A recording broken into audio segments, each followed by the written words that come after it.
pass you over without further ado to Wes Streeting, my colleague on the All Party Parliamentary Group for Tamils.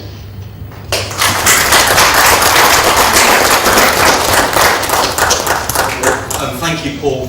for that introduction, and apologies that I've only just arrived, and apologies that I can't stay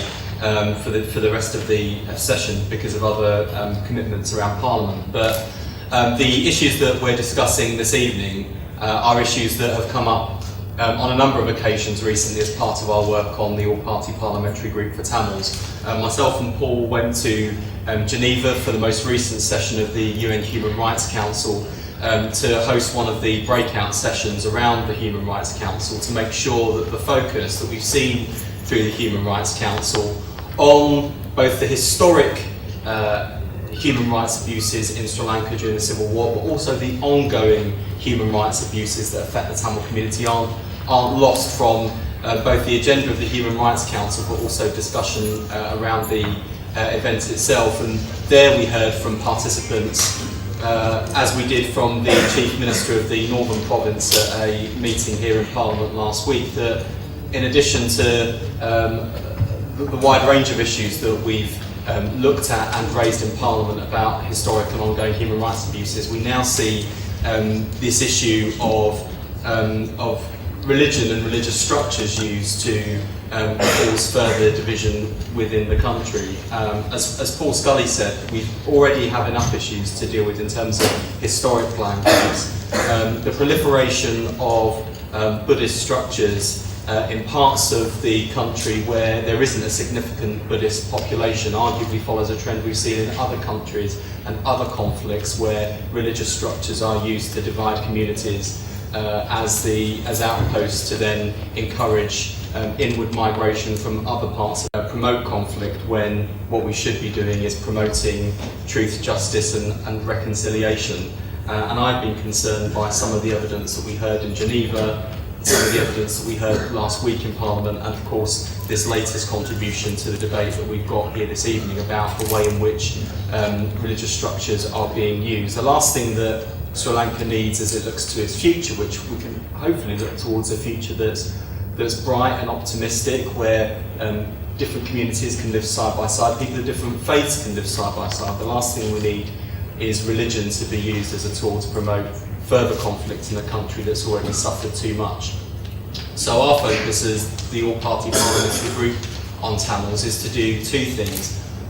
One is to keep up the pressure on our government so that through its bilateral relationships with Sri Lanka, it encourages the Sri Lankan government to live up to the commitments it has already made through the unanimous resolution passed at the UN Human Rights Council, and that must include the involvement of international judges and prosecutors in the investigation and prosecution of historic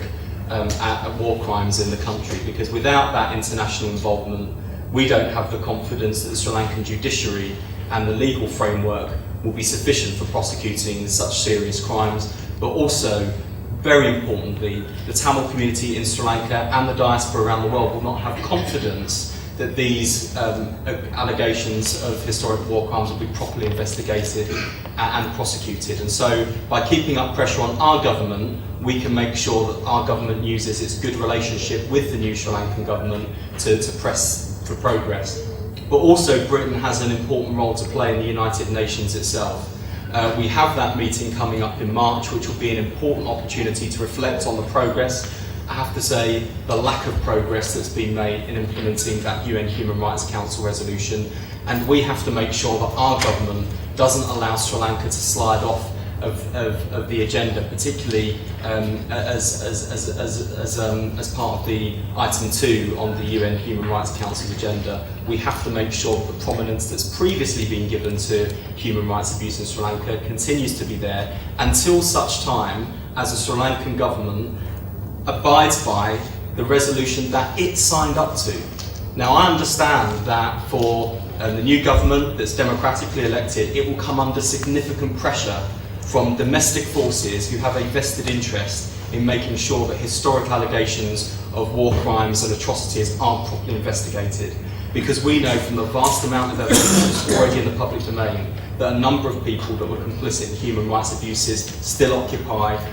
or have access to senior positions in government and the judiciary and civil society organisations. And that's why this country can't let up its pressure both on our government, on the UN, and importantly on the Sri Lankan government to make sure that these historic war crimes are properly investigated, that they are properly prosecuted, so that we can have confidence that the people, all the peoples of Sri Lanka, can look to the future on the basis of there having been truth and justice, and ultimately as a result reconciliation.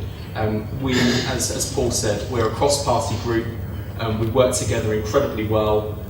You know that you have the support of senior Labour parliamentarians. Jeremy Corbyn, for example, the leader of the Labour Party, has been committed to Tamil human rights for almost as long as he's been here in the House of Commons, which is about as long as I've been alive. I've been born in 1983. But also you will have seen in recent years the commitment of senior Conservative politicians to this agenda as well. David Cameron was criticised for visiting, for attending the Commonwealth Heads of Government Summit in Sri Lanka. We can still debate the wisdom of his choice to attend. However, to give him credit, particularly now he's gone, so I can shower him with praise because no one's as popular as a former Prime Minister.